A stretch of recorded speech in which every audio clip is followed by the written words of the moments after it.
जय हिंद दोस्तों, स्वागत करता हूं अपने YouTube चैनल IAS मेंटोर में।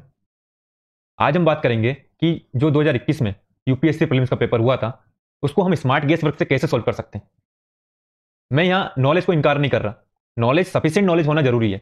यदि ये जरूरी नहीं होता तो यहाँ पे एसएससी, स्टेट पीसीएस वाले, बैंकिंग वाले सब गेस वर्क सीख के पेपर निकाल लिए होते हैं। लेकिन ऐसा नहीं हो रहा ना। क्यों? क्योंकि एक सफिशिएंट अमाउंट ऑफ नॉलेज जरूरी है यूपीएससी का पेपर निकालने के लिए। आपने बेसिक बुक तो यहाँ पढ़ी होनी चाहिए।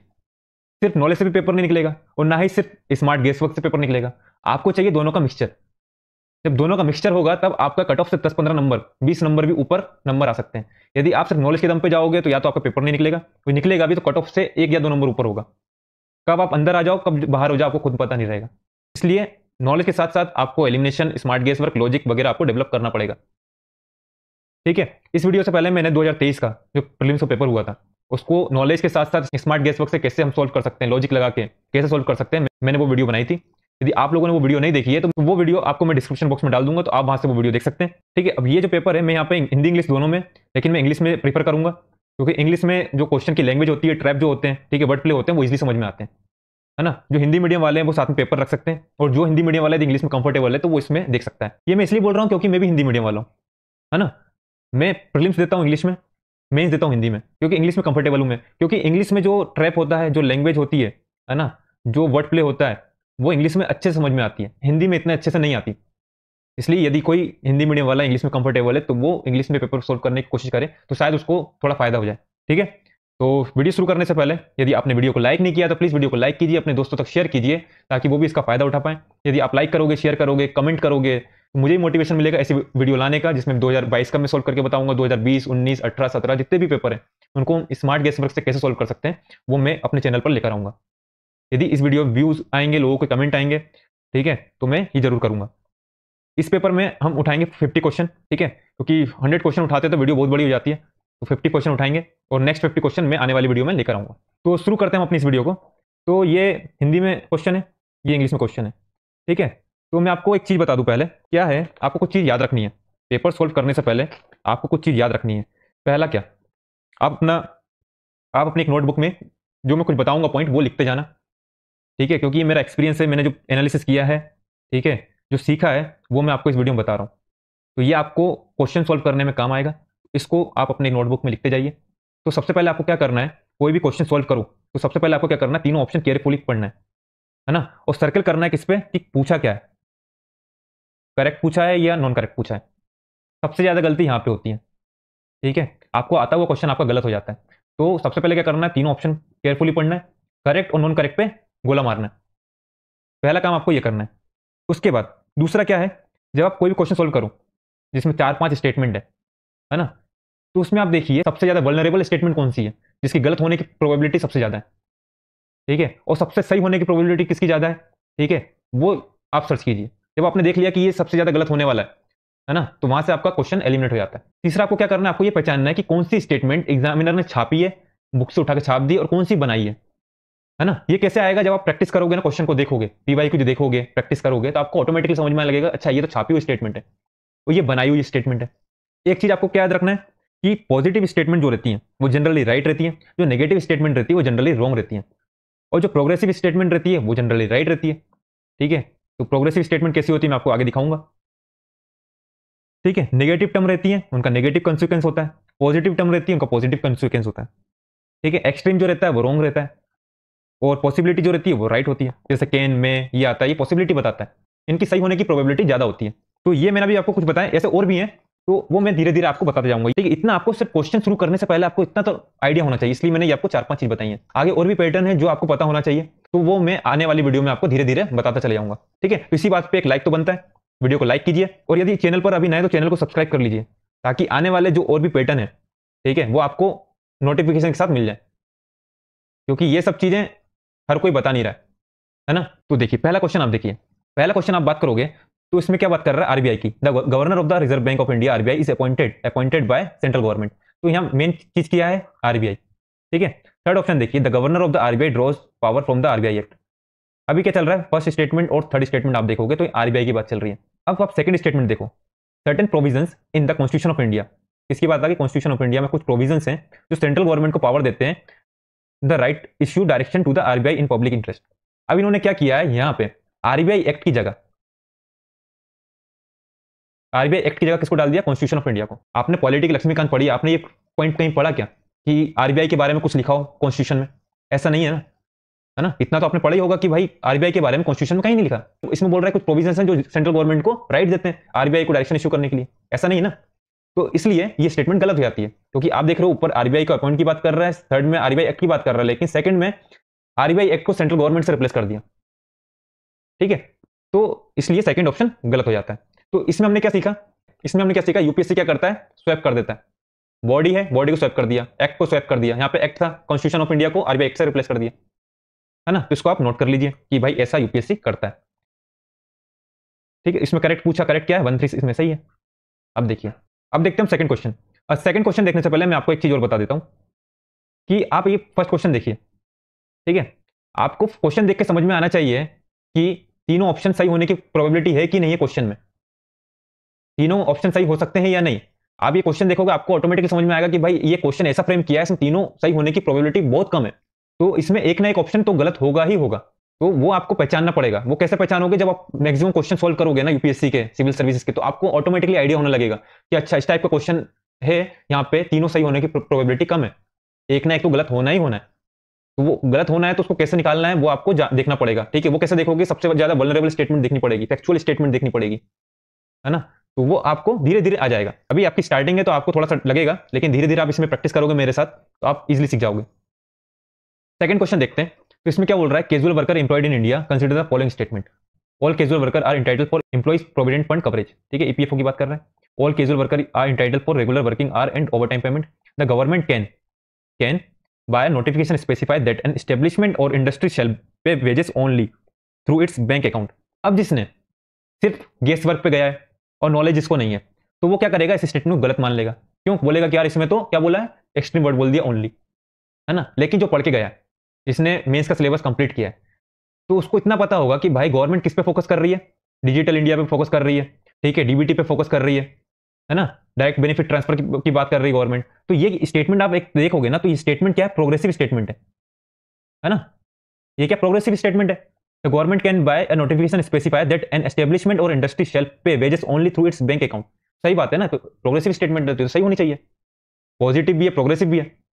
तो सिर्फ ये ओनली वर्ड देख के नहीं काटना है, आपको थोड़ा अपना दिमाग लगाना है ना। अब देखते हैं सेकंड स्टेटमेंट क्या बोल रहा है, all casual worker are entitled for regular working hour and over time payment.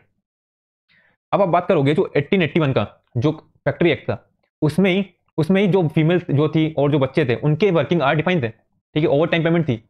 जब उस टाइम पे हो सकता है ब्रिटिशर्स के टाइम पे, तो आज तो इंडिपेंडेंट इंडिया है, तो आज तो होना चाहिए ना। आपने देखा होगा कॉन्स्टिट्यूशन में क्या दिया, भाई बेगारी मजदूरी नहीं करा सकते, है ना। तो उनके साथ ओवर टाइम जब करोगे तो ओवर टाइम पेमेंट तो देनी पड़ेगी, उनके वर्किंग आवर डिफाइन होंगे। तो इस तरीके से आप देखोगे लॉजिकली ये स्टेटमेंट सही है। अब देखते हैं फर्स्ट स्टेटमेंट देखते हैं, तो all casual worker are entitled for employees provident fund coverage. अब बात करें जो ईपीएफओ है, इसमें कैजुअल वर्कर साथ में जो परमानेंट वर्कर है ना, वो दोनों शामिल है। लेकिन बात करें कैजुअल वर्कर की, तो सारे कैजुअल वर्कर नहीं है, इसमें कुछ सैलरी का अमाउंट है शायद 15,000 के आसपास, 15,000 या उससे कम के जो कैजुअल वर्कर है उनके लिए ये, ठीक है, सबके लिए नहीं है। तो यहाँ पे जो ऑल कैजुअल वर्कर बोला ना, इस चक्कर में ये स्टेटमेंट गलत हुई है। अब आप ये क्वेश्चन देखिए, आपको समझ में आ रहा होगा कि भाई तीनों स्टेटमेंट सही होने की यहाँ प्रोबेबिलिटी कम है। तीनों स्टेटमेंट सही होने की प्रोबेबिलिटी वाला क्वेश्चन मैं आपको दिखाता हूँ। देखिए, आप क्वेश्चन दिखाता हूँ कैसे तीनों ऑप्शन सही होने की प्रोबेबिलिटी किन में रहती है। ये वाला क्वेश्चन देखिए, इन्फ्लुएंस, किन किन से इन्फ्लुएंस हो सकता है। तो इन्फ्लुएंस तो बहुत सारी चीजों से हो सकता है, ठीक है, बहुत सारे फैक्टर होते हैं जो किसी चीज को इन्फ्लुएंस करते हैं। ठीक है, ये स्टेटमेंट हो गई। इस टाइप के क्वेश्चन आते हैं तो उनकी सही होने की प्रोबेबिलिटी ज्यादा होती है। सम वाले क्वेश्चन आते हैं, तीनों में सम डाल दिया। ठीक है, तो ये हो गया सेकंड क्वेश्चन। सेकंड क्वेश्चन आपने देख लिया। थर्ड स्टेटमेंट प्रोग्रेसिव थी, सेकंड स्टेटमेंट जो थी ये लॉजिकल स्टेटमेंट थी, फर्स्ट स्टेटमेंट ये एक्सट्रीम स्टेटमेंट थी कि भाई जितने भी कैजुअल वर्कर हैं सबको नहीं दिया जा सकता, है ना, कुछ तो सैलरी का क्राइटेरिया होना होगा ना। तो उस हिसाब से ये फर्स्ट स्टेटमेंट जो है ये गलत होती है, इसलिए आपका आंसर आता है यहाँ पे 2 3। अब देखते हैं तीसरा क्वेश्चन। तीसरा क्वेश्चन क्या बात कर रहा है, which among the following step is most likely to be taken at the time of an economic recession. अब इकोनॉमिक रिसेशन है तो उस टाइम पे क्या किया जाए, कौन सी स्टेप हम फॉलो करें। तो इकोनॉमिक रिसेशन है मतलब मार्केट में पैसा नहीं है, मंदी पड़ी हुई है, तो उस टाइम पे क्या किया जाए। ठीक, उस टाइम पे क्या किया जाए, मनी की सप्लाई बढ़ाया जाए जिससे लोग खर्चा करें, जिससे इकोनॉमी वापस बूम करना स्टार्ट करें। ठीक है, तो पहला ऑप्शन देखिए, इसमें क्या बात कर रहा है, cut in tax rate accompanied by increase in interest rate. Tax rate कम करो, पहला तो सही है कि टैक्स रेट यदि आप कम कर देते हो तो लोगों के पास पैसा आएगा। लेकिन सेकंड में क्या बोल दिया, इंक्रीज इन इंटरेस्ट रेट। ये तो गलत हो गया ना, इंटरेस्ट रेट यदि इंक्रीज कर दोगे लोग वापस से बैंक में पैसे जमा करने लगेंगे, तो फर्स्ट स्टेटमेंट गलत। सी स्टेटमेंट देखिए, थर्ड वाली, increase in tax rate अकम्पेड by reduction in interest rate. अब ये देखिए, ये अपोजिट स्टेटमेंट है, ये भी गलत। यदि आप टैक्स रेट इंक्रीज करोगे तो इससे क्या होगा, जो पब्लिक है उसके पास फिर से पैसा नहीं रहेगा। और बात कर रहा है रिडक्शन ऑफ इंटरेस्ट रेट, ये तो सही है, ठीक है, लेकिन ये गलत है, तो यहाँ से ये भी गलत। Reduction of expenditure public project, ये भी गलत हो गया। क्या करना है हमको, एक्सपेंडिचर बढ़ाना है पब्लिक प्रोजेक्ट पे, ठीक है। तो आप जब क्वेश्चन सोल्व करो, खुद सोल्व करो ना, तो ये नहीं कि आपको आंसर मालूम आंसर लगा के चले गए।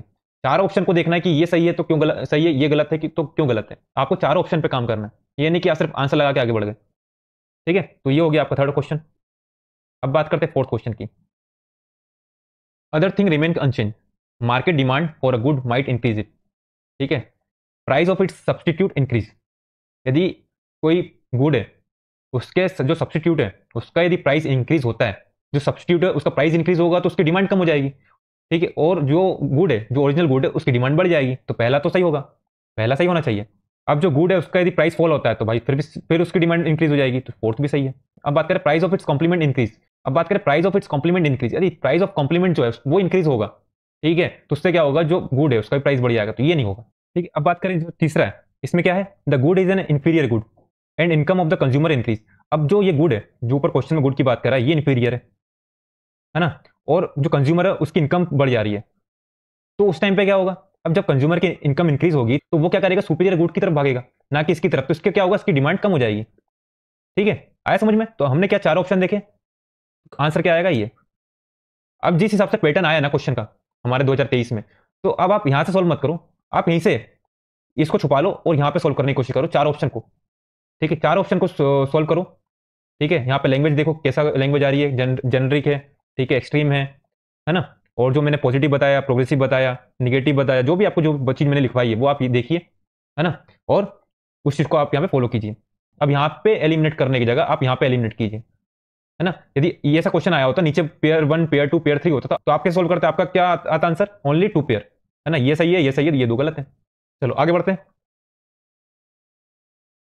ये क्वेश्चन नंबर 5, ये उस टाइम पे करंट अफेयर में था, इसलिए क्वेश्चन आया हुआ था। With reference to urban cooperative bank in India consider the following statement, ठीक है, क्या बोल रहा है, they are supervised and regulated by local board set up by the state government, ठीक है। अब ये स्टेट गवर्नमेंट के द्वारा नहीं होता रेगुलेट, ठीक है, सुपरवाइज रेगुलेट स्टेट गवर्नमेंट के द्वारा नहीं होती अर्बन कोऑपरेटिव बैंक, ये होती है आरबीआई के द्वारा, ठीक है, आरबीआई इनको रेगुलेट कर रहा है। फिर क्या देखिए, दे कैन इशू, कैन, ठीक है, प्रोबेबिलिटी बता रहा है, पॉसिबिलिटी है, कर सकता है, कर सकता है ना, can issue equity share and preference share, ठीक है। थर्ड देखिए, they were brought under the purview of the banking regulation act 1949 through an amendment 1966, है ना, तो ये भी सही है।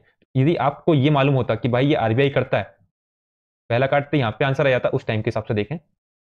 आपको ये जरूरी नहीं थर्ड स्टेटमेंट पता, आपको यदि फर्स्ट स्टेटमेंट पता है तो आप आंसर निकाल लोगे, ठीक है। लेकिन अभी के हिसाब से देखें तो नीचे क्या होता है, only 1 pair, only 2 pair, only 3 pair, आपको क्या मारना था यहाँ पे, ओनली 2 पेयर, क्यों, क्योंकि आपने देख लिया, ठीक है, ये एक्ट है, बैंक है, तो बैंकिंग रेगुलेशन एक्ट के थ्रू ही रेगुलेट होगी, ठीक है।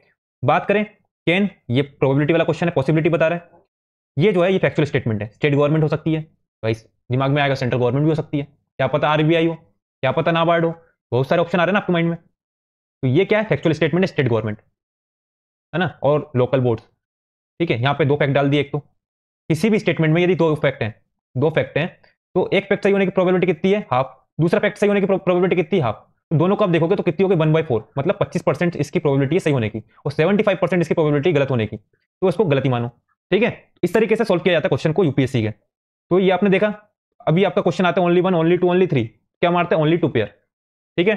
आगे बढ़ते हैं, ये देखिए क्वेश्चन नंबर 6 क्या बोल रहा है, Indian government bond yield are influenced by which of the following, ठीक है। अब ऑप्शन देखिए आप, action of the United State federal reserve, action of the Reserve Bank of India, inflation and short term interest rate, ठीक है। अब आप ये वर्ड देखिए, इन्फ्लुएंस, इन्फ्लुएंस मतलब बहुत सारे फैक्टर होते हैं इन्फ्लुएंस करने के लिए, सिर्फ एक फैक्टर नहीं होता, है ना। तो इन्फ्लुएंस में क्या कीजिए, आप मैक्सिमम की तरफ जाइए। अफेक्ट की बात करें तो अफेक्ट किस किस से अफेक्ट हो सकता है, तो बहुत सारी चीजें हैं, बहुत सारे फैक्टर होते हैं अफेक्ट करने के लिए, है ना। तो इस टाइप की यदि स्टेटमेंट आती है आपकी, इन्फ्लुएंस, अफेक्ट, तो इसमें आप मैक्सिमम की तरफ जा सकते हैं, है ना। तो जैसे फेडरल रिजर्व, ठीक है, यदि ये इंटरेस्ट रेट बढ़ाता है तो उससे भी आपका जो बॉन्ड यील्ड है उसमें फर्क पड़ेगा, ठीक है। रिजर्व बैंक ऑफ इंडिया यदि ये करता है तो यहाँ से भी पड़ेगा, inflation and short term interest rate यहाँ से भी फर्क पड़ेगा, इन्फ्लुएंस करेगा, तो उसका आंसर हो जाएगा ऑल थ्री। ठीक है, अब ये आपको जो बॉन्ड यील्ड है ना, ये आपको अच्छे से पढ़ना पड़ेगा, बहुत इंपॉर्टेंट टॉपिक है इकोनॉमी का। ठीक है, इससे कंसेप्चुअल क्वेश्चन बनते हैं, तो आप इसको अच्छे से पढ़ लेना। ठीक है, अब बात करते हैं,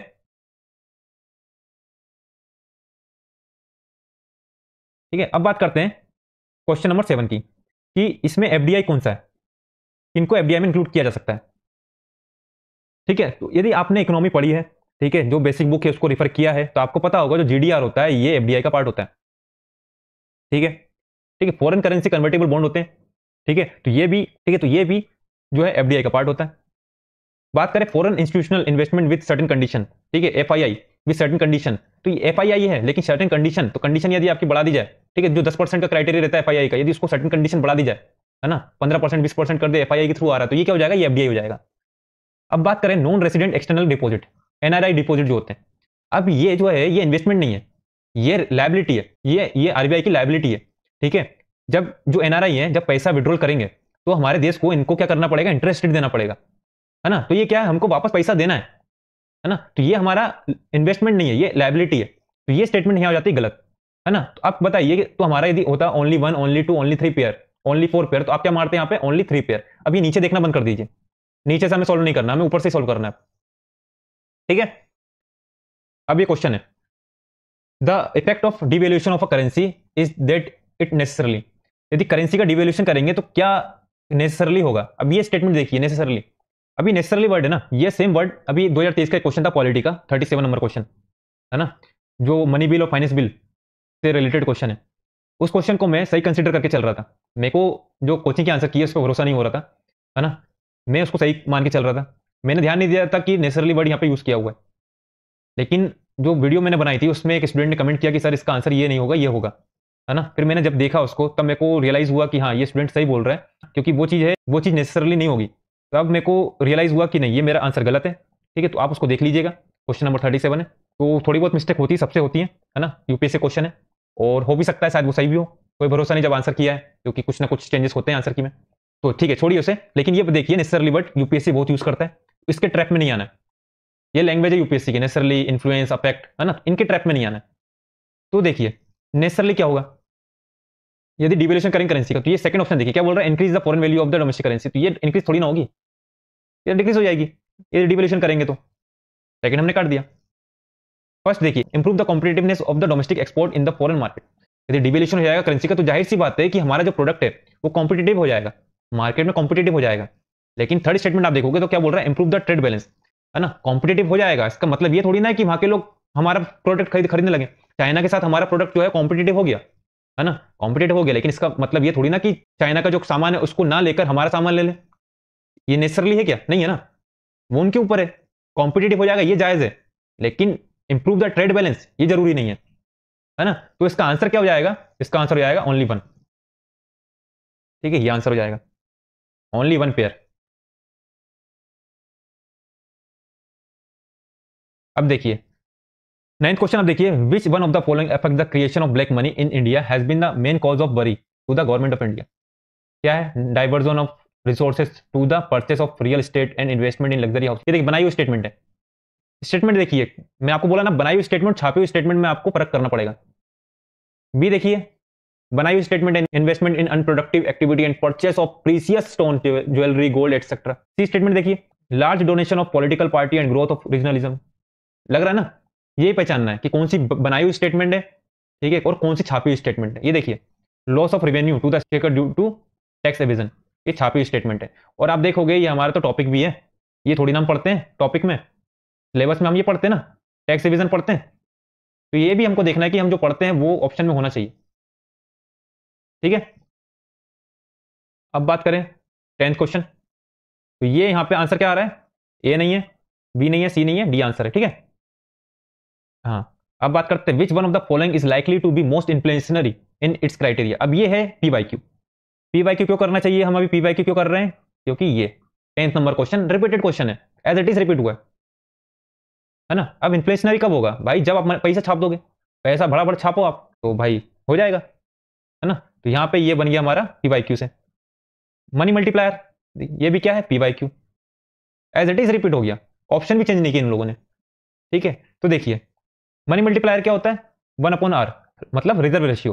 अब रिजर्व रेशियो मतलब जो केस रिजर्व रेशियो हो गया है ना, CRR SLR, यदि ये बढ़ेगा तो जो हमारा मनी मल्टीप्लायर है ये कम हो जाएगा, है ना। तो हमको क्या करना है, इंक्रीज मनी मल्टीप्लायर जो है इसको इंक्रीज करना है ना, जिसको इंक्रीज करना है तो उसको कम करना पड़ेगा। तो ये क्या इंक्रीज की बात कर रहा है, लेकिन इसको डिक्रीज होना चाहिए, गलत। ये भी इंक्रीज की बात कर रहा है, डिक्रीज होना चाहिए, ये भी गलत।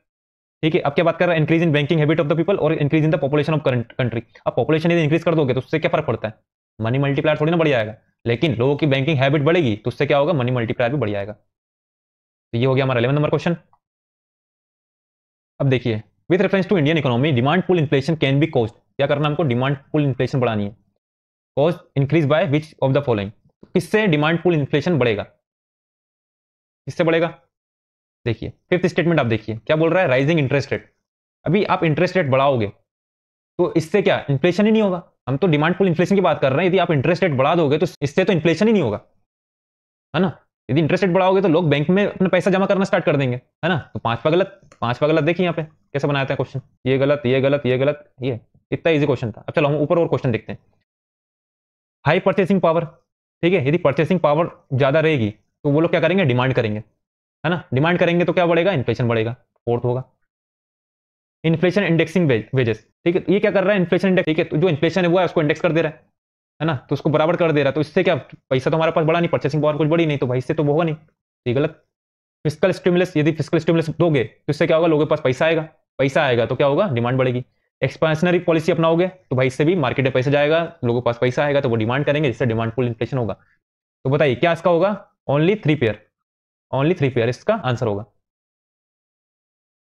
ठीक है, 30 नंबर क्वेश्चन देखते हैं, 30 नंबर क्वेश्चन, ठीक है। ये क्या बोल रहा है, अब ये क्वेश्चन देखिए, आपको समझ में आना चाहिए कि इस टाइप का क्वेश्चन है, इसमें तीनों सही होने की प्रोबेबिलिटी नहीं है। अभी कैसे समझ में आएगा, जब आप क्वेश्चन करोगे, है ना, करते जाओगे, प्रैक्टिस करोगे, तो आपको ऑटोमेटिकली समझ में आने लगेगा कि अच्छा इस टाइप का क्वेश्चन है, कहीं ना कहीं तो ट्रैप होगा यार। 3 स्टेटमेंट बना देती बड़ी बड़ी और एक भी ट्रैप ना हो, ऐसा हो सकता है क्या। खुद ही सोचिए, आप बनाओ एक क्वेश्चन, 3 स्टेटमेंट बनाओ और एक भी स्टेटमेंट आप ट्रैप में डाल लो, ऐसा होगा क्या, बहुत रेयर होगा। आप 10 में से 9 क्वेश्चन में ट्रैप होगा, एक क्वेश्चन ऐसे डाल दोगे लुल्लू सा, इसमें ट्रैप ना हो, और वो भी समझ में आ जाता है ना। जो हमने 2023 के क्वेश्चन में देखे हैं, बहुत सारे क्वेश्चन सम वाले, ठीक है, सम वाले जो हैं, ऐसे बहुत सारे क्वेश्चन मिलते हैं देखने को, तो वो हम आगे देखते जाएंगे, ठीक है। तो आप ये थर्ड स्टेटमेंट देखिए क्या बोल रहा है, central depository service limited is jointly promoted by the Reserve Bank of India and Bombay stock exchange. अब देखिए कि मैंने आपको क्या बताया था कि एक स्टेटमेंट में यदि 2 फैक्ट हैं तो उनके सही होने की प्रोबेबिलिटी बहुत कम रहती है ना। वो मैंने आपको प्रोबेबिलिटी के हिसाब से बताया था, आप देख लेना वापस, है ना। तो इस स्टेटमेंट में आप देखिए कि reserve Bank of India, Bombay stock exchange, क्या पता है नेशनल स्टॉक एक्सचेंज हो, यहाँ RBI, क्या पता यहाँ पे सेबी हो, है ना। क्या पता ये सही हो ये गलत हो, क्या पता ये सही हो ये गलत हो, क्या पता दोनों गलत हो, है ना। तो जनरली यदि एक स्टेटमेंट में 2 फैक्ट हैं तो उनकी गलत होने की प्रोबेबिलिटी बहुत ज्यादा होती है। तो ऐसे स्टेटमेंट को आप गलत कंसीडर कीजिए, गलत लेके चलिए। तो यहाँ पे आपने क्या किया, ये गया, है ना।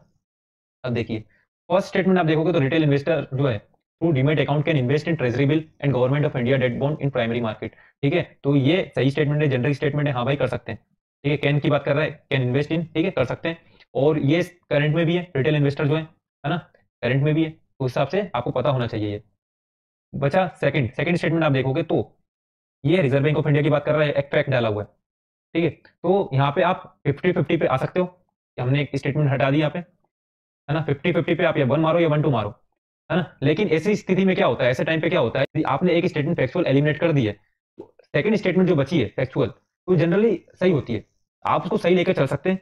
और यदि नहीं चल सकते हैं तो आप 50-50 में जा सकते हैं, तुक्का मार सकते हैं या तो छोड़ सकते हैं।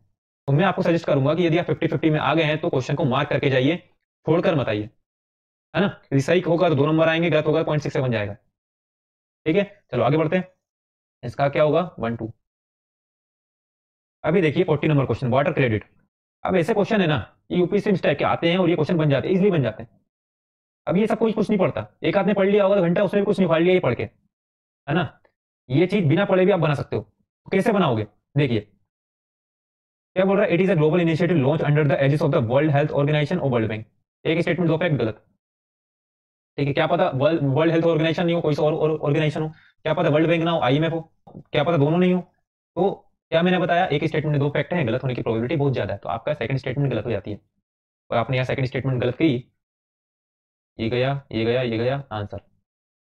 लेकिन हमको क्या अब पेयरिंग के हिसाब से भी चलना है ना, थोड़ा देखते हैं पेयरिंग के हिसाब से कैसे बना सकते हैं हम इसको। क्या बोल रहा है, it puts micro finance tool to work in the water and sanitation sector. ये क्या है, जेनरिक स्टेटमेंट है। जेनरिक स्टेटमेंट सही होती है।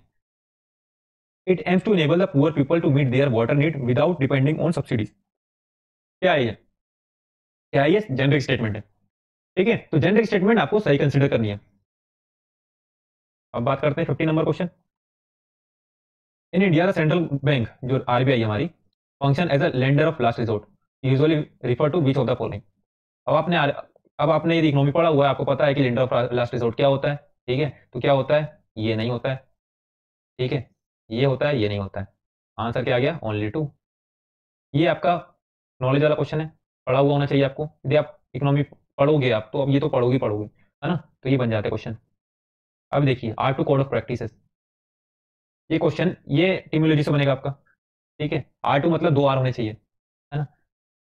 तो आप इसमें देखोगे environmentally responsible practice in electronics recycling. ठीक है, एक तो इस तरीके से हो जाएगा आपका, ये आप टीमोलॉजी से निकाल लो। दूसरा, आप यदि पीवाईक्यू देखेंगे तो आप अभी तक देखोगे कि इन्वायरमेंट इंपैक्ट असेसमेंट जो है, ये मेंस का टॉपिक है, मेंस में क्वेश्चन आया हुआ है, लेकिन प्री में नहीं पूछता, जनरली नहीं पूछता। तो ये क्या है, बनाया हुआ स्टेटमेंट है कि उठा के कुछ नहीं मिला तो बना दिया। अब बात करें, जब आप ये देखो स्टेटमेंट भी देखिए, यदि आप प्री की तैयारी करते हैं तो आप रामसर कन्वेंशन जो है, रामसर साइट जो है अच्छे से कवर करते हैं। यदि आपने उस टाइम पे ये नहीं पढ़ा तो मान के चलो कि भाई इसका नहीं होगा। अपने ऊपर इतना कॉन्फिडेंट होना चाहिए कि भाई जो मैंने पढ़ा है अच्छे से पढ़ा। यदि मैंने जो पढ़ा उसमें से नहीं है तो ये स्टेटमेंट नहीं होगी। तो ये क्या, ये कॉन्फिडेंस होना चाहिए कि भाई मैंने जो पढ़ा है वो अच्छे से पढ़ा है ना। यदि आपने उस टाइम पर रामसर कन्वेंशन पढ़ा होगा अच्छे से, तो आपको पता होगा कि भाई ये चीज रामसर कन्वेंशन की नहीं है। ठीक है, तो ऑप्शन सी की बात करें तो आप ए और सी में बात करोगे तो आपको ए ज्यादा सही लगेगा। क्यों, क्योंकि जो हम इस तरीके कोई वर्ड बनाते हैं ना, जैसे R2 हो गया, है ना, ऐसे बहुत सारे वर्ड होते होंगे, आपने देखे होंगे, तो इनका कुछ मतलब होता है। हर एक वर्ड का मतलब होता है, जैसे आर आर दिया हुआ है।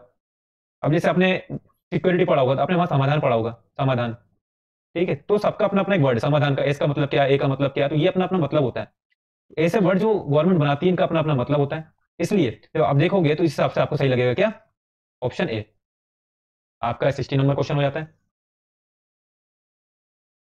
अब बात करें question number 17, why is there a concern about copper smelting plant. Copper smelting plant की बात कर रहे हैं। तो अब आप देखोगे first statement, they may release lethal quantity of carbon monoxide into environment. अब आपको लग रहा होगा कि यार यहाँ मे की बात कर रहा है, तो ये तो जनरिक स्टेटमेंट है ना, पॉसिबिलिटी वाली है, तो सही हो सकती है। लेकिन यहाँ आप देखिए, यहाँ पे एक वर्ड प्ले किया क्या, लेथल। यदि लेथल क्वांटिटी होगी तो वहां पे तो इसको तो बैन कर दिया जाएगा। ये क्या हो गया, ये वर्ड बता रहा है प्रोबेबिलिटी, पॉसिबिलिटी, और ये बता रहा है एक्सट्रीम, है ना। तो यदि लेथल क्वांटिटी की बात कर रहा है तो इसलिए स्टेटमेंट जाती है गलत। फिर क्या बात कर रहा है, the copper slag can cause the leaching of some, can cause some heavy metal into environment, है ना। इसने ये तो बात नहीं की ना, ऑल हैवी मेटल, सम की बात किया, क्या है, जनरिक स्टेटमेंट है, सही है। फिर देखिए, they may release sulphur dioxide as a pollutant, क्या है, जनरिक स्टेटमेंट। आंसर क्या होगा, ओनली टू पेयर। ठीक है, हम नीचे देख ही नहीं रहे हैं, नीचे देखना ही नहीं है हमने, क्या सारे क्वेश्चन देखिए हमने वैसे ही किए हैं, है ना, हमने सारे क्वेश्चन वैसे ही किए, यहीं से किए हैं उठा उठा के। ठीक है, इसका आंसर क्या निकाला हमने, देखिए यहाँ पे स्टेटमेंट, एक स्टेटमेंट दो फैक्ट है, गलत है। Generic statement only two pair. ठीक है, यहाँ भी देखिए हमने क्या किया, यहाँ पे ओनली वन पेयर, यहीं से निकाल दिया। इस तरीके से हम जो 2023 का पैटर्न है उस हिसाब से हम यहाँ पे सोल्व कर रहे हैं। देखिए, with reference to furnace oil consider the following statement. क्या बोल रहा है, it is a product of oil refineries. ठीक है, some industry use it to generate power, some industry की बात कर रहा है। फर्नेस ऑयल यूज करती है कुछ इंडस्ट्री पावर जनरेशन के लिए, करती होंगी, है ना, सम की बात कर रहा है भाई, एक ने भी कर दिया तो भाई हो सकता है। फिर क्या बोल रहा है, it use cause sulphur emission into environment. ठीक है, कर सकता है ना, सल्फर इमिशन कोई बड़ी बात नहीं है ना। अब बात करें, it is a product of oil refineries. ठीक है, हो सकता है। इसमें ऐसा कोई वर्ड प्ले नहीं किया उन्होंने, ठीक है, जिससे आप इसको नकार सको। मैंने आपको 2023 का पेपर करवाया था, तब मैंने आपको बताया था जब तक आप इस स्टेटमेंट को गलत प्रूफ नहीं कर सकते तब तक उसको सही कंसिडर करके चलना है। आप इस स्टेटमेंट को गलत प्रूफ कर पा रहे हो क्या, ऑयल रिफाइनरीज से नहीं होता, है ना, नहीं कर पा रहे हो तो मतलब इसको सही लेके चलो। लेकिन लेकिन इस स्टेटमेंट को आप गलत प्रूफ कर पा रहे हो ना, लेकिन इस स्टेटमेंट को आप गलत प्रूफ कर पा रहे हो कि नहीं पा रहे, ये बताइए। ये स्टेटमेंट गलत गलत प्रूफ कर पा रहे हो कि वर्ल्ड हेल्थ ऑर्गेनाइजेशन हो भी सकता है, नहीं भी हो सकता है, क्या पता यहाँ पे कोई और ऑर्गेनाइजेशन हो, है ना। ठीक है, तो इस तरीके से सोचना है कि मेरे पास ऐसा कुछ सब्स्टिट्यूट है जो मैं इसमें इसकी जगह यूज करूँ, नहीं है ना। तो इस तरीके से आपको सोचना है। अब बात करें, ठीक है, तो इस तरीके से क्या होगा इसका answer, all three pair, all 3 pair, इसका आंसर हो जाएगा। ब्लू कार्बन, एटिमोलॉजी से जाओ। ब्लू कार्बन क्या होता है? ओशियन। ओशियन को हम ब्लू से इंडिकेट करते हैं, फॉरेस्ट को हम किससे? ग्रीन से इंडिकेट करते हैं, ठीक है। पेट्रोलियम वगैरह हमको शायद ग्रे से इंडिकेट करते हैं, है ना। एटमोस्फेयर वगैरह ये तो होगा नहीं, है ना, इसका मुझे नहीं मालूम किससे इंडिकेट करते हैं, लेकिन जो ब्लू कार्बन इसको ओशन से इंडिकेट करते हैं। अब बात करते हैं 20 नंबर क्वेश्चन। 20 नंबर क्वेश्चन क्या बोल रहा है? In the nature which of the following is are most likely to be found surviving on surface without soil. तो आपको मालूम होगा मशरूम जो है तो सॉइल मुक्त है, तो आप कौन सा क्वेश्चन काटोगे, कौन सी स्टेटमेंट काटोगे? ये काटा और ये काटा, तो वन तो यहाँ से कट गया, टू सही है, थ्री देखना है, ठीक है। मॉस भी होता है, ये आप जब एनसीईआरटी पढ़ोगे तो आपको वहाँ पे मिल जाएगा, ठीक है। मॉस मॉस के बारे में, लाइकेन के बारे में हम पढ़ते हो, तो ये दो चीज़ तो पढ़ते हो। अब यदि हम इसमें जाएं, इसमें आप 50-50 में आ सकते हो, फॉर्न के बारे में आपको पता हो या नहीं। यदि हम पेयर की बात करें, पेयर की बात करें तो ये क्वेश्चन गलत होने की संभावना हो सकती है हमारे एग्जाम में, है ना। लेकिन यदि इस तरह के क्वेश्चन आते हैं तो ये सही हो सकते हैं, लेकिन यदि पेयरिंग में आते हैं तो हम या तो ओनली 3 मारेंगे, ओनली 2 मारेंगे, है ना। ये हो सकता है यहाँ पे थोड़ा सा प्रॉब्लम। अब बात करें ये 21 नंबर क्वेश्चन। अब ये मॉस्किटो रिपेलेंट क्या होता है ना। अब ये जो है क्वेश्चन, ये थोड़ा सा टफ टाइप के क्वेश्चन है, तो कोई लॉजिक ऐसा लग नहीं रहा है। आपको पता है तो लगा सकते हो, नहीं पता तो नहीं लगा सकते। इसका आंसर है लेमन ग्रास। अब आपका क्या काम है? लेमन ग्रास में ऐसा क्या है जो मॉस्किटो रिपेलेंट करता है, इसका आपको पता करना पड़ेगा। इन तीनों ग्रास के बारे में थोड़ा पढ़ लेना, क्या पता आपको आने वाले एग्जाम में कहीं ये मिल जाए देखने को, है ना, क्योंकि पीवाईक्यू रिपीट होते हैं। अब बात करें 22 नंबर क्वेश्चन, ठीक है। तो इसमें देखिए क्या बोल रहा है? Primary producer in the food chain of ocean. आप जब इन्वायरमेंट पढ़ते हैं तो इन्वायरमेंट में आप दो चीज सुनेंगे, साइनोबैक्टीरिया और डाइटम। ये क्या है? प्राइमरी प्रोड्यूसर है। और बात करें डाइटम की, तो ये फूड चेन का क्वेश्चन पीवाईक्यू में आया हुआ है, ठीक है। फूड चेन का क्वेश्चन पीवाईक्यू में आया हुआ है, वहाँ पे डाइटम था, है ना। तो इसलिए पीवाईक्यू आपको देखना चाहिए, जिससे आपको एक आइडिया होगा कि कैसे क्वेश्चन सॉल्व करते हैं, क्योंकि ये रिपीट होते हैं। यहाँ से आपको मालूम है साइनोबैक्टीरिया और डाइटम, दूसरी इसका आंसर हो जाएगा, है ना। अब यदि ये क्वेश्चन आया था पेयरिंग में तो आपको यहाँ पे दिक्कत हो सकती थी, ठीक है।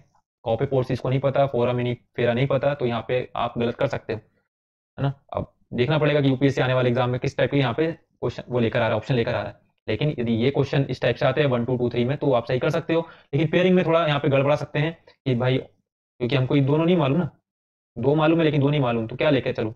इसमें आप ये सोच सकते हो कि भाई चारों की सही होने की प्रोबेबिलिटी कम है, या तो 3 मारो या 2 मारो, चारों मत मार के आना, ठीक है। अब बात करें ये, तो ये भी आपका थोड़ा सा टफ क्वेश्चन है, इसमें कोई सा लॉजिक तो लग नहीं रहा है ना।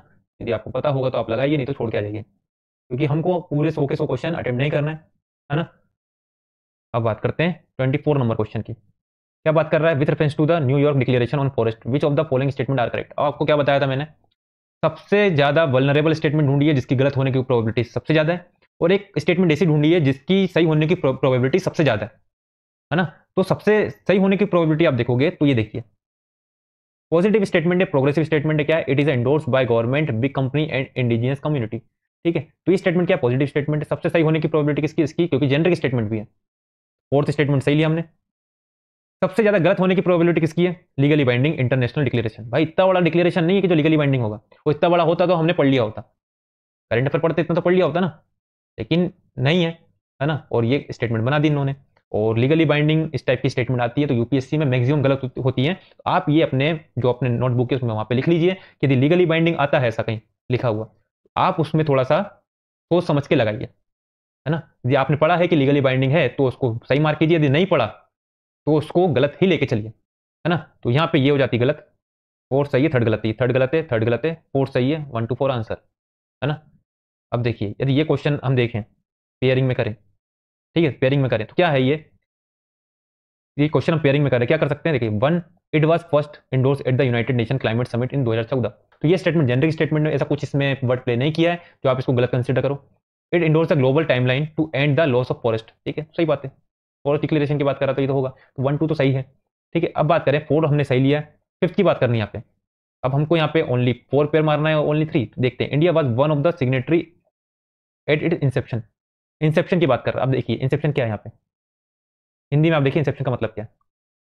प्रारंभ के समय, ठीक है। ये क्या किया इन्होंने? ओवर इम्फेसाइज कर दिया, है ना। क्या पता ये प्रारंभ के समय नहीं हो, अभी हो, है ना, अभी हो सकता है, क्या पता, हमें नहीं पता। लेकिन उन्होंने जानबूझ के क्या डाला? प्रारंभ के समय, इंसेप्शन। इसलिए हिंदी भी देखते रहना चाहिए, एज इट्स इंसेप्शन। तो इसलिए ये स्टेटमेंट गलत हो जाती है। यदि ये इसको डालना था क्वेश्चन को, तो क्या कर सकता था? India was one of the signatories, इतना डाल सकता था ना, इसने ये एक्स्ट्रा क्यों जोड़ा? यदि ऐसा अलग से एम्फेसाइज करे किसी चीज को, है ना, वन ऑफ द जो होता है ना, वन ऑफ द वर्ड जो यूज होते हैं, ये जो एक्सट्रीम होता है उसको अवॉइड कर देता है। एक्सट्रीम को अवॉइड करने के लिए अब हम वन ऑफ द डालते हैं, है ना। जहां वन ऑफ द रहता है उसके सही होने की प्रोबेबिलिटी सबसे ज्यादा रहती है, क्योंकि वन ऑफ द एक तो हो सकता है ना, 10 में से एक हो सकता है। लेकिन इसने क्या ऐड कर दिया यहाँ पे, एट इट्स इंसेप्शन, प्रारंभ के समय। ये न्यूयॉर्क डिक्लेरेशन है और प्रारंभ के समय इंडिया का पार्ट हो, इसका सिग्नेटरी हो, ये तो बहुत मुश्किल है।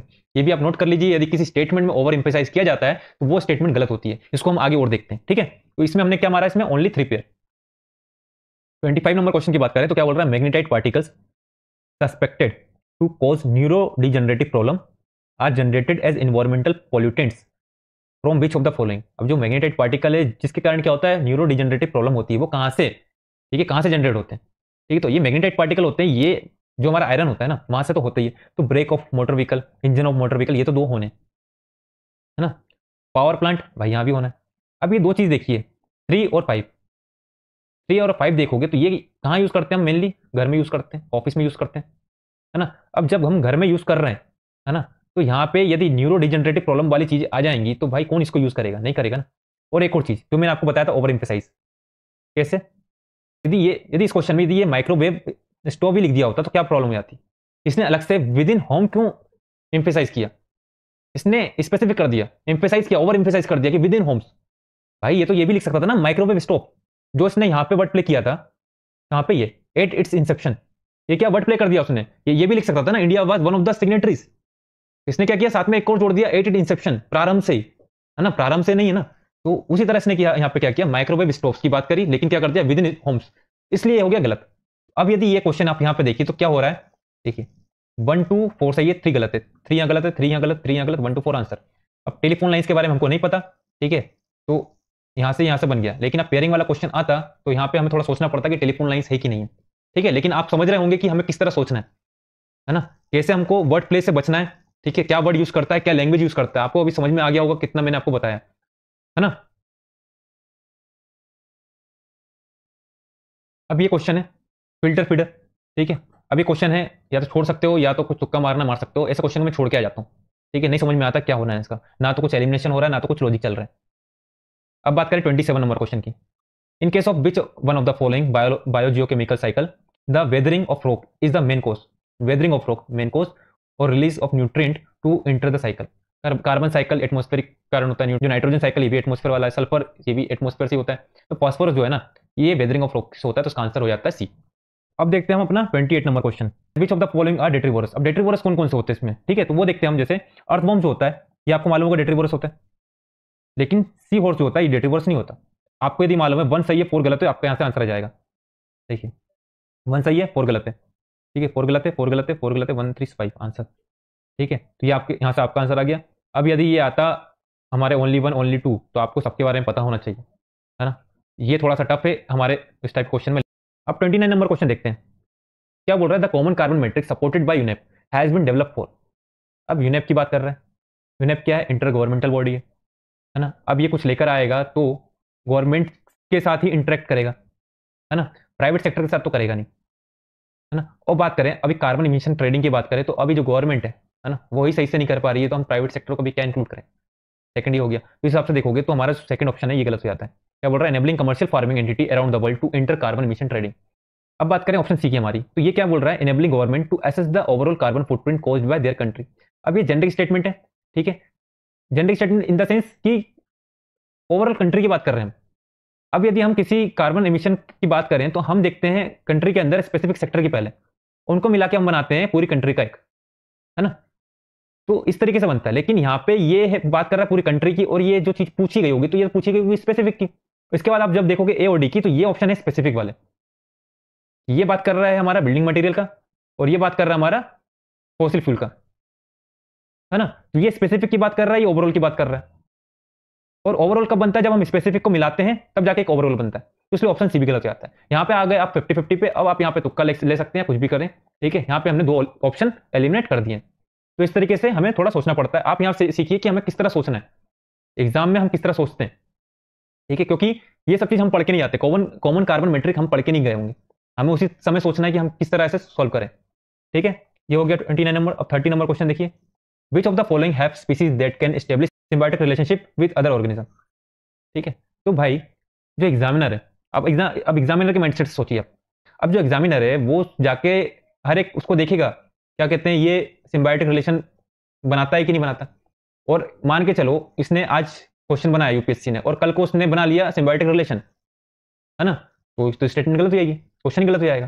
तो इसको इस तरह सोचिए कि भाई सिम्बायोटिक रिलेशन की बात कर रहा है, कोई भी बना सकता है ना। ऐसे question all of the above सही होते हैं, ऑल ऑफ द अबव मारो और आगे बढ़ो।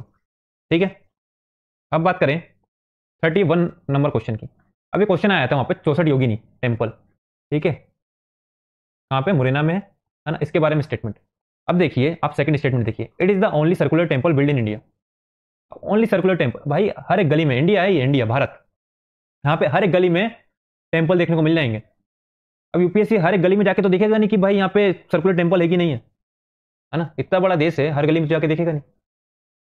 तो इस हिसाब से आप सोचोगे यदि, तो भाई स्टेटमेंट तो गलत है। ओनली सर्कुलर टेम्पल की बात कर रहा है पूरे अपने इंडिया में, हमारे घर के पास भी एक टेम्पल है सर्कुलर है ना। इस तरीके से आप सोचो कि यूपीएससी जाके देख रहा है क्या, हर एक मंदिर को जाके देख रहा है क्या वहाँ पे कि ये भाई सर्कुलर है कि नहीं है। तो स्टेटमेंट बनाई इस तरीके से गई है कि भाई तुम इसको काट दो, सेकंड ऑप्शन काट दो, तुम्हारा आंसर आ जाएगा।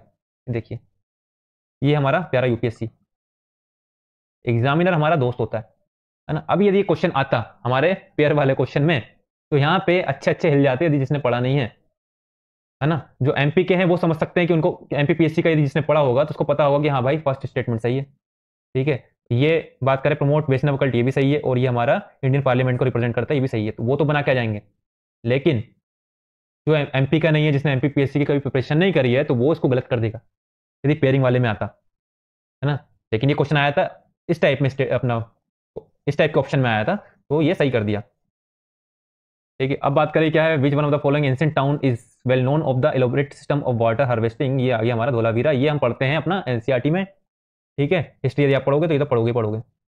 ठीक है, अभी 33 नंबर क्वेश्चन है, ये आपका नॉलेज से बनेगा, बिना नॉलेज के इसमें कोई लॉजिक नहीं लग रहा। ठीक है, कोई एलिमिनेशन नहीं लग रहा, आपका नॉलेज से बनेगा, है ना। तो ये स्टेटमेंट, ठीक है, तो ये क्वेश्चन आप देख लीजिए, इसका आंसर क्या है, शायद 1 है। ठीक है, भरूच। फिर बात करें 34 नंबर क्वेश्चन, देखिए डायनेस्टी वाला क्वेश्चन 2023 में भी एक आया था, आपने देखा होगा तो, है ना। डायनेस्टी वाला क्वेश्चन 2023 में भी आया, हर साल एक क्वेश्चन पूछता है यूपीएससी, तो आपको डायनेस्टी अच्छे से पढ़ना है। अब लेकिन ये क्वेश्चन हम देखें क्या बोल रहा है, decline of Guptas until the rise of Harshvardhan early 7th century, which of the following kingdom were holding power in northern India. तो इसमें हम बात करें, जब गुप्ता से हर्षवर्धन जाएंगे तो गुप्ता तो होंगे, हर्षवर्धन किसका था, पुष्यभूति डायनेस्टी का था। 1-3 तो होगा, ऑप्शन में जाइए, 1-3 साथ में कहां पर है, यहीं पर आंसर। आपको बाकी नहीं पता तो भी आप बस को बना दोगे। लेकिन अब बात करें, वैसे हम सोल्व करते हैं, परमारा जो है, ठीक है, ये बाद में आए, पुष्यभूति डायनेस्टी के बाद आई थी गुर्जर प्रतिहारा डायनेस्टी वगैरह थी, उनके बाद ही परमारा है। ठीक है, तो परमारा तो बाद में आए, तो ये परमारा होगा नहीं। यादव की बात करें तो ये हमारा मेडाइवल इंडिया पढ़ते हैं तब आते हैं यादवा, तो ये भी नहीं होगा। ठीक है, तो आपके यहाँ से क्या हो गया, 1, 3, 4 और 6। अब ये द मेत्रिकास और वल्लभी, अभी मुझे याद नहीं है कहाँ कब के हैं ये, ठीक है, लेकिन देख लीजिए ना कि कब के हैं, कहाँ पे हैं। ठीक है, वल्लभी, मेत्रिकास और वल्लभी, तो इसका आंसर क्या हो गया हमारा, 1, 3, 4, 6।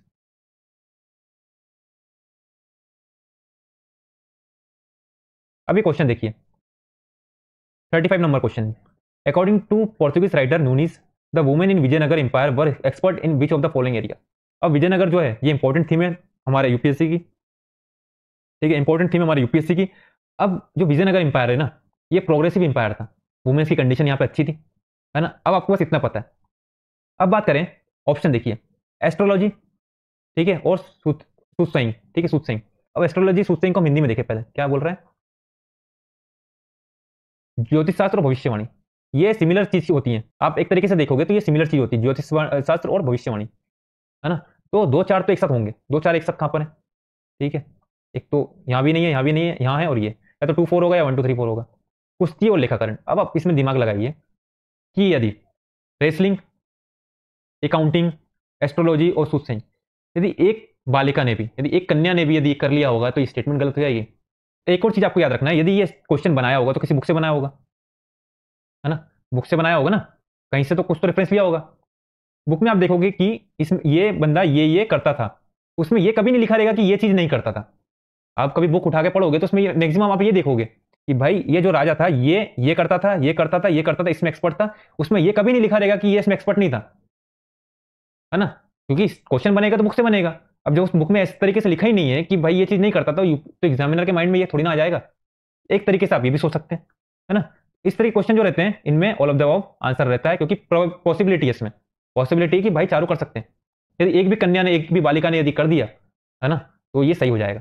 तो इसलिए 35 नंबर क्वेश्चन जो है ऑल ऑफ द अबव इसका आंसर हो जाएगा। होप आप लोग समझ रहे होंगे कि हमको एग्जाम में किस तरह सोचा जाता है, किस तरह सोचना होता है। ठीक है, अब बात करें with reference to Madanapalle of Andhra Pradesh, which one of the following statement is correct. ठीक है, अब ये क्वेश्चन है, ये आपको पता होगा तो ये आप इसको बना सकते हो, नहीं तो मुश्किल है, यहाँ पे कोई एलिमिनेशन कुछ लॉजिक नहीं चल रहा है। सिर्फ ऑप्शन डी जो है ये आप बना सकते हो अपने नॉलेज से, फंस हो गया आप तीन ऑप्शन में। ठीक है, तो यहाँ से थोड़ा आप देख लेना ये क्वेश्चन, ज़्यादा छोड़ के आ जाओ इस टाइप के क्वेश्चन, है ना, यदि आपके अच्छे अटेम्प्ट हो चुके हैं तो। 37 नंबर क्वेश्चन की बात करें तो बुर्जाहोम जो है न्यूलिथिक साइट है। ठीक है, साइट्स वगैरह आप देख लेना, है ना। तो यदि आप वन गलत करते हो तो आपका आंसर कहाँ से आ जाएगा इसमें, 2 3 50-50 में आ जाओगे, तो दो में आप रिस्क ले सकते हो। 38 नंबर क्वेश्चन देखते हैं। ठीक है, अभी थोड़ा आप लॉजिक से बना सकते हो इसको। अब बात करें, आपको डायनेस्टी पता होनी चाहिए कि कौन सी डायनेस्टी के बाद क्या है, कौन आया था, है ना, कौन सी डायनेस्टी का राजा कौन थे, ये तो आपको पता होना चाहिए। मेडाइवल इंडिया का क्वेश्चन है। ठीक है, इसमें क्या बोल रहा है, it was during the region of Mohammad bin Tughlaq that Timur occupied Multan and cross the Indus. आप देखोगे कि सबसे पहले हमारा जो गुलाम वंश था, उसके बाद कौन सा वंश आया, उसके बाद आया खिलजी, उसके बाद कौन सा आया, खिलजी के बाद आया तुगलक, तुगलक के बाद आया सैयद, फिर आए लोधी। सैयद कब आए थे, जब हमारा तैमूर जब तैमूर आया था, उसने जो हमारे तुगलक थे उनको हराया, उसके बाद सैयद वंश आया, है ना, ये आपके नॉलेज में होना चाहिए।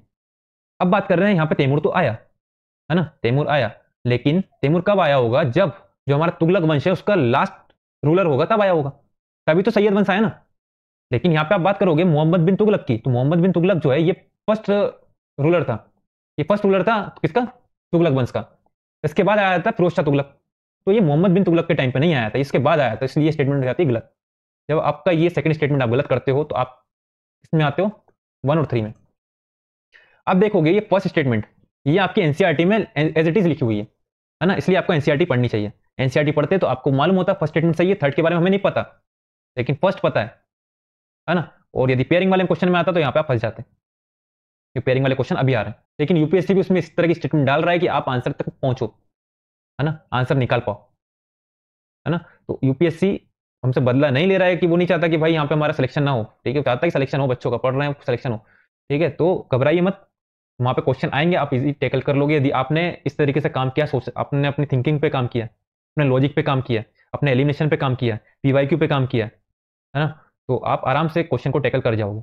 अब बात करें, it was during the reign of Devaraya two of Vijayanagar empire that Vasco da Gama reach the coast of Kerala. ठीक है, तो ये स्टेटमेंट जो है जिसको पता होगी वो बना सकता है, नहीं तो नहीं बना सकता, तो ये स्टेटमेंट वैसे गलत है।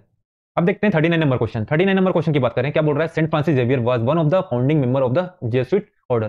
तो ये क्या बोल रहा है, वन ऑफ द मैंने आपको क्या बताया कि जो एक्सट्रीम जो होता है उसको अवॉइड कर देता है, तो ये हो जाती है हमारी जेनरिक स्टेटमेंट। सेकंड स्टेटमेंट देखिए क्या बोल रहा है, Saint Francis Xavier died in Goa and a church is dedicated to him there. ठीक है, तो हमको अभी ये नहीं पता, लेकिन आप यहाँ पे बात कीजिए कि गोवा में क्या बोल रहा है, गोवा में ये मरे थे, उसके बाद इनका चर्च बनाया गया था वहीं पे, है ना। अब देखिए आपको यहाँ से कंफर्मेशन मिलेगी कि भाई जो चर्च है वो है गोवा में, क्योंकि थर्ड स्टेटमेंट क्या बोल रहा है, the feast of Saint Francis Xavier is celebrated in Goa each year. वहाँ पे चर्च होगी तो वहीं पे तो ये सेलिब्रेट होगा, तो इससे क्या पता चलता है कि भाई थर्ड स्टेटमेंट तो सही है। अब यहाँ पे फंसती सेकंड स्टेटमेंट। सेकंड स्टेटमेंट बोल रहा है कि Saint Francis Xavier died in Goa, क्या पता ये गोवा में ना मरे हो, क्या पता कहीं और मरे हो, थोड़ा सा इफेक्ट आ गया यहाँ पे, है ना। और ये रहा हिस्ट्री का क्वेश्चन, तो हिस्ट्री के क्वेश्चन में यहाँ पे तीनों सही होने की प्रोबेबिलिटी बहुत कम है ना, क्योंकि स्टेटमेंट इस तरह फ्रेम की गई है यहाँ पे कि आप नहीं बोल सकते कि तीनों सही होंगी। आप अभी मेरे साथ सॉल्व कर रहे होंगे तो आपको समझ में आ रहा होगा कि आपको समझ में आ रहा होगा किस तरह के स्टेटमेंट तीनों सही हो सकते हैं, और ट्रैप वाले क्वेश्चन जो है वो कैसे दिखते हैं, स्टेटमेंट आपको समझ में आ रही होगी। ठीक है, तो इसमें क्या समझ में आया कि भाई सेकंड स्टेटमेंट जो है ये गलत होने की प्रोबेबिलिटी बहुत है, क्योंकि थर्ड तो सही है क्योंकि आपको सेकंड से पता चल जा रहा है ना, फर्स्ट जनवरी के, तो यहाँ पे आप जाओगे 1 3 के साथ, सेकंड स्टेटमेंट गलत है। अब बात करते हैं 40 number question, which of the following statement is are correct. ठीक है, ये क्वेश्चन जो है थोड़ा टफ क्वेश्चन है, फिर भी हम इसको थोड़ा सोचते हैं हम किस तरह बना सकते हैं। 40 नंबर क्वेश्चन, फर्स्ट स्टेटमेंट आप देखोगे तो क्या दिया है, Mitakshara was the civil law for upper caste and Dayabhaga was the civil law for lower caste. ठीक है, अब ये सिविल लॉ है, जब आप नीचे स्टेटमेंट पढ़ोगे तो आपको समझ में आएगा हाँ भाई सिविल लॉ। ठीक है, अब ये क्या है, एक स्टेटमेंट में दो फैक्ट है, मिताक्षरा और दयाभागा। क्या पता मिताक्षरा जो है ये लोअर कास्ट के लिए अपर कास्ट के लिए ना हो, क्या पता दया भागा जो है ये लोअर कास्ट के लिए ना हो, अपर कास्ट के लिए हो। क्या पता दोनों लोअर कास्ट के लिए हो, क्या पता दोनों अपर कास्ट के लिए हो। ठीक है, तो यहाँ पे क्या बन रही है, प्रोबेबिलिटी बन रही है गलत होने की। तो ये स्टेटमेंट आप लीजिए यहाँ पे गलत। ठीक है, तो यहाँ पे आप कहाँ पे आए, 1 गलत हुआ, आए 2 3 पे। तो 2 3 में सब देखना है। अब आप तीसरी स्टेटमेंट देखिए।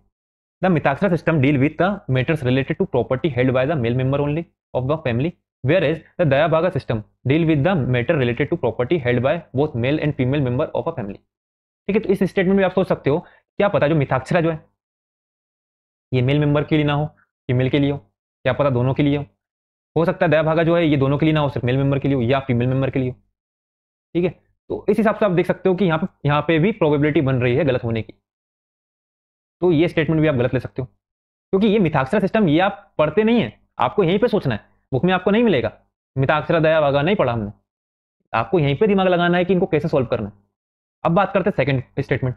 इन the Mitakshara system the sons can claim right to property during the life time of the father, whereas the Dayabhaga system is the only after the death of the father that the son can claim right to the property। है ना। अब देखिए आपने यदि इसको गलत किया है फर्स्ट स्टेटमेंट को, तो आपने क्यों गलत किया कि क्या पता भाई यहाँ पे स्वैप किया गया हो, मिताक्षरा जो है ये लोअर कास्ट के लिए हो, है ना, और दयाभागा जो है अपर कास्ट के लिए हो। तो हो सकता है देखिए कि जो Dayabhaga system is the only after the death of the father that the son can claim the right to the property. ठीक है, तो जो उस टाइम पे सो कॉल्ड अपर कास्ट थी, तो आपने देखा होगा कि अपर कास्ट उस टाइम पे जो था तो क्या होता था कि भाई जो फादर के मरने के बाद ही प्रॉपर्टी जो है वो ट्रांसफर होती थी बेटे में, है ना। तो इस हिसाब से आप थोड़ा सोच सकते हैं यहाँ पे कि भाई सेकंड स्टेटमेंट हो सकती है यहाँ पे सही। तो इस तरह थोड़ा सोचा जाता है, क्योंकि ये टफ क्वेश्चन है, फिर भी हमने इसमें सोचने की कोशिश करी है। ठीक है, तो जो आपको इस क्वेश्चन में भले आपको इतने अच्छे समझ में नहीं आया होगा, उसे दोबारा आप देखिए तो शायद समझ में आए, लेकिन ये सोचने का तरीका आपको आने वाले एग्जाम में आने वाले क्वेश्चन में बहुत ज्यादा हेल्प करने वाला है। अब देखते हैं हम 41 नंबर क्वेश्चन। तो with reference to the history of ancient India, Bhavabhuti, Hastimalla, ठीक है, ये सब क्या है, ये सब क्या है, प्लेराइट्स। ठीक है, प्लेराइट्स हैं, तो ये इनका नाम आप एनसीईआरटी में पढ़ोगे तो एनसीईआरटी में आपको मिल जाता है। बात करें 42 नंबर क्वेश्चन की। The Montagu Chelmsford reform 1990 recommended granting voting right to all the women. अब 1919 के टाइम पे ऑल वुमेन को राइट कहाँ मिल रहे थे, वोटिंग राइट। जो हमारे ब्रिटिशर्स थे इतने अच्छे तो थे नहीं कि भाई सारी वुमेन्स को राइट दे देंगे वोट डालने का, है ना, तो ये गलत है। बात करें the government of India act of 1935 give women reserve seat in legislature, ये सही है ना, तो ये सही है, ये आप पढ़ते हैं, जब आप बेसिक पढ़ते हैं तो आपको इतना पता रहता है ना। ये क्वेश्चन है, ये भी आपको बेसिक बुक से, ठीक है, ये भी आप देख लेना, नॉलेज वाला क्वेश्चन है वो। अब ये देखिए 44 number question. Who among the following is associated with songs of prison, a translation of ancient India religious lyrics in English. क्या है ये, रिलीजियस। अब इसमें आप बात करोगे तो यहाँ पर रिलीजियस कौन था भाई, धार्मिक बंदा आप देखोगे जवाहरलाल नेहरू तो थे नहीं, ना ही सरोजिनी नायडू थी। तो ऑप्शन आप काट दी, 50-50 में आगे, बाल गंगाधर तिलक के साथ जा सकते हो या मोहनदास करमचंद गांधी के साथ जा सकते हो। ठीक, अब बात करोगे कि जो रिलीजियस लिरिक्स थे वो इंग्लिश में ट्रांसलेट किए थे, इनमें आप देखोगे बाल गंगाधर तिलक और मोहनदास करमचंद गांधी, तो आप जाओ सोचो तो आपको समझ में आएगा कि भाई बाल गंगाधर तिलक जो थे वो उनका इंग्लिश का इतना अच्छा था नहीं। मेन जो महात्मा गांधी जो थे ये इंग्लिश में फ्लुएंट थे, लेकिन अंग्रेज की भांति ये इंग्लिश बोलते थे, है ना, टॉप क्लास वाली। तो ये ट्रांसलेट कर सकते हैं। बाल गंगाधर तिलक का थोड़ा लगेगा आपको कि भाई शायद इनका इंग्लिश में थोड़ा पैर कमजोर होगा जैसे मेरा है ना, हो सकता है ऐसा, लेकिन मोहनदास करमचंद गांधी का नहीं हो सकता। यहाँ पे आपने जो लिरिक्स हैं वो लिखे हैं रिलीजियस वाले इंग्लिश में, इस तरीके से आप थोड़ा सोच सकते हो। लेकिन 50-50 पे तो आप आ चुके हो, जवाहरलाल नेहरू और सरोजिनी नायडू आपने काट दिया, फंसे हो 1 और 3 में, इनमें से आप देख लीजिए। और थोड़ा आप सोचोगे तो ज्यादा झुकाव रिलीजियस में किसका था, मोहनदास करमचंद गांधी जी का था, इसलिए आप सी के साथ जा सकते हो। 45 नंबर क्वेश्चन की बात करें तो जो है हमारा इसमें, with reference to medieval India, which one of the following is the correct sequence in ascending order in terms of size। ठीक है, इस क्वेश्चन को कैसे सोचा था मैंने कि देखिए इसमें हमको असेंडिंग करना है, छोटे से बड़ा करना है। अब जो परगना होता था, आपने नाम सुना होगा संथाल परगना, है ना, संथाल परगना। तो परगना जो होते थे ये नंबर ऑफ विलेजेस जो होते हैं उनको मिला के एक परगना बनता था। तो परगना तो सबसे पहले आएगा, परगना सबसे पहले आएगा, तो इसमें क्या गया, ये गया आपका, ये गया, ए और डी में से आपका आंसर होगा। और जो बात करें सूबा का, तो सूबेदार, आपने सूबा से समझ में आएगा सूबेदार, तो जो कलेक्टर उस टाइम पे होते थे, है ना, तो वो उनको बोलते हैं सूबेदार। तो इस हिसाब से आप देखोगे तो सूबा आपका सबसे आखिरी में आना चाहिए, है ना, जो पूरा एक जिले को देख रहा है या उस टाइम पे जो हमारा प्रोविंस था उसको देख रहा है। तो इस हिसाब से आप देखोगे तो आंसर आपका ए आ जाएगा, परगना सबसे छोटा, सूबा सबसे बड़ा। और ये जो है ये आपको एनसीईआरटी में मिल जाएगा, एनसीईआरटी आप पढ़ोगे तो। अब बात करते हैं 46 नंबर क्वेश्चन की। ठीक है, क्या है, who among the following was associated as secretary with Hindu female school which later came to be known as Bethune female school. ठीक है, तो इसमें कौन है हमारे ईश्वर चंद्र विद्यासागर। ठीक है, अब देखते हैं 47 number question. In the context of colonial India Shahnawaz Khan, Prem Kumar Sahgal and Guru Bakhsh Singh Dhillon are remembered as. ठीक है, तो ये जो आप क्वेश्चन है आपको बुक में मिल जाएगा, आप स्पेक्ट्रम वगैरह पढ़ते हैं तो उसमें आपको मिल जाएगा कि ये कौन थे, ये थे officers of Indian national army. अब बात करें 48 नंबर क्वेश्चन की, तो ये क्वेश्चन जो है यहाँ पे थोड़ा सा ये नॉलेज वाला क्वेश्चन है, नॉलेज से बनेगा, ऐसा नहीं बन सकता, तो आप इसको थोड़ा सा पढ़ना है ना। बात करें 49 नंबर क्वेश्चन की, तो ये क्वेश्चन आप देखोगे अजंता एलोरा आपको अच्छे से पढ़ना है, बहुत ज़्यादा इंपॉर्टेंट है। तो ये आप देखोगे अजंता केव जो है ये भगोरा रिवर के पास है। यदि आप बुक पढ़े, यदि आपने बेसिक बुक पढ़ी है तो आपको ये पता होगा, है ना, बुक में लिखा हुआ है भगोरा रिवर। बात करें सांची स्तूप और चंबल रिवर, अब बात करें चंबल रिवर की, तो इंदौर से निकलते हुए राजस्थान निकलती है, फिर ये भिंड मुरैना साइड निकल जाती है ना, तो ये तो होगा नहीं, गलत है। अब बात करें सी और डी की, तो इनका थोड़ा देखना, ये किन रिवर के पास है। ठीक है, तो ये भी मेरे को याद नहीं है क्योंकि मैंने अभी इनको पढ़ा नहीं है बहुत टाइम से। ठीक है, तो आप थोड़ा देख लेना कि मैं एमपी का हूँ तो मुझे इतना मालूम है कि बी का बी तो नहीं है ना। अब बात करें 50 की बात करें, तो ये देखिए ये जो स्टेटमेंट है, the demand that Bangla has to be one of the national language was raised in the constituent assembly of Pakistan. भाई बांग्लादेश जो है वो पाकिस्तान का पार्ट था एक टाइम पे, हो सकता है कि वहां की जो कॉन्स्टिट्यूएंट असेंबली थी वहां पे मांग उठी होगी कि बांग्ला को नेशनल लैंग्वेज बनाया जाए, है ना। तो ये जो स्टेटमेंट है ये जेनरिक स्टेटमेंट है, समझ में आ रही है। अब बात कीजिए जो वन स्टेटमेंट जो है, 21 February is declare to be the international mother language day by UNICEF. इसमें क्या दो फैक्ट हैं, एक तो 21 फेब, क्या पता 21 फेब ना हो, दूसरा क्या यूनिसेफ, क्या पता यूनिसेफ ना हो। ठीक है, तो यहाँ पे यूनिसेफ नहीं है। इसमें एक चीज मैं आपको बताऊं, तो जो यूपीएससी है ना वो क्या करता है, जो ऑर्गेनाइजेशन होते हैं ठीक है उनके साथ प्ले करता है, उनको बदल देता है। ठीक है, तो इस हिसाब से भी आप देखोगे तो यहाँ पे जो ऑर्गेनाइजेशन है ये गलत हो सकता है, और एक स्टेटमेंट में दो फैक्ट हैं ये भी गलत हो सकते हैं। इस हिसाब से आप देखोगे तो इसका आंसर हो जाएगा ओनली 2। तो ये हो गए हमारे 50 क्वेश्चन। ठीक है, 2021 का जो पेपर है इसके 50 क्वेश्चन हमने डिस्कस किए हैं अच्छे से। होप आप लोगों को समझ में आया होगा कि यूपीएससी के क्वेश्चन में कहाँ पे ट्रैप होता है, कैसे हमको लैंग्वेज पहचानना है। ठीक है, तो इस तरह आपको अपने पीवाईक्यू पे वर्क करना है, सारी सारी स्टेटमेंट है उन पे काम करना है, आपको लैंग्वेज समझना है, सिर्फ आंसर लगा के आगे नहीं निकल जाना है। ठीक है, और रही बात सर्च करने की, ठीक है, तो उनको सर्च भी करना है, उनके बारे में थोड़ा और डिटेल में जाना है। जैसे आपने यहाँ पे पढ़ा ये बाल गंगाधर तिलक ने कौन कौन सी बुक लिखी थी वो आप देखिए, जवाहरलाल नेहरू ने कौन कौन सी लिखी थी वो देखिए, महात्मा गांधी की और कौन सी बुक है वो देखिए, सरोजनी नायडू की कौन सी बुक है और देखिए। ये होता है ओरिजिनल एनालिसिस। ठीक है, ये अपनी ये एक स्टेप थी, इसके अंदर और दूसरे स्टेप पे क्या करना है हमको, इनको सर्च करना है। ठीक है, इनको सर्च करना है हमको। अब ये क्वेश्चन है, इसमें आप देखिए, तो इसमें एक तरीके से और आप देख सकते हो कि आप यदि अपनी बुक पढ़ी है ना, बेसिक बुक पढ़ी है, आपने देखा होगा जैन मोंक्स के नाम कभी कहीं पे नहीं दिखे, है ना, तो इस तरीके से आप ये भी काट सकते हो। और बात करें टेम्पल आर्किटेक्चर, तो टेम्पल आर्किटेक्चर जो है उसको आप पढ़िए। ठीक है, फिलोसफर जो है कहीं आपको मिलते हैं वो देखिए, कौन कौन से फिलोसफर कहीं पढ़ते टाइम पे, क्योंकि ये ऑप्शन में डाला हुआ है तो कुछ तो वजह होगी ना डालने की। ठीक है, जो ये तुगलक है और ये पूरा डायनेस्टी के नाम, इनके रूलर के नाम, ये आपको पढ़ना है। इस तरीके से आपको अपनी तैयारी करनी है। होप आप सबको समझ में आ रहा हो कि हमें किस डायरेक्शन में अपनी प्रिपरेशन करनी है। ठीक है, तो होप आप लोगों को वीडियो पसंद आई होगी। यदि वीडियो पसंद आई है तो वीडियो को लाइक कीजिए, अपने दोस्तों तक शेयर कीजिए, और यदि चैनल पर नए तो चैनल को सब्सक्राइब कीजिए। यदि वीडियोस में व्यूज आएंगे तो मुझे भी मोटिवेशन मिलेगा। ठीक है, और मोटिवेशन मिलेगा तो मैं आने वाली वीडियोस में और जो 50 क्वेश्चन उसको डिस्कस करूंगा। ठीक है, 2023 के तो हमने पूरे 100 क्वेश्चन कर लिए हैं और 2021 के 50 क्वेश्चन किए हैं। यदि आपका अच्छा रिस्पॉन्स आता है तो हम आगे 50 क्वेश्चन और डिस्कस करेंगे, और 2022 का जो पेपर उसको भी करेंगे साथ में, पीछे 2020, 19, 18, 17, 16, 15, 14, 13, 12, ठीक है, सबको करेंगे। ठीक है, और अभी हमने कुछ पैटर्न देखे जो स्टार्टिंग मैंने आपको बताया था, होप आप लोगों ने वो नोट कर लिया होगा। आने वाली वीडियोस में जो और पैटर्न है वो भी हम डिस्कस करेंगे। ठीक है, और मेन सबको जो मेरे पैटर्न है बाद में मैं इसको अपने टेलीग्राम ग्रुप में डाल दूंगा, तो आप उसको फॉलो कर सकते हैं। ठीक है, ये सब लेने के लिए और मुझसे कनेक्ट करने के लिए यदि आपको कुछ डाउट है तो आप टेलीग्राम ग्रुप से जुड़ जाइए, वहां से आप मुझे पर्सनल मैसेज भी कर सकते हैं कुछ डाउट हो तो। ठीक है, तो समाप्त करते हैं अपनी इस वीडियो को यहीं पर। जय हिंद, जय भारत।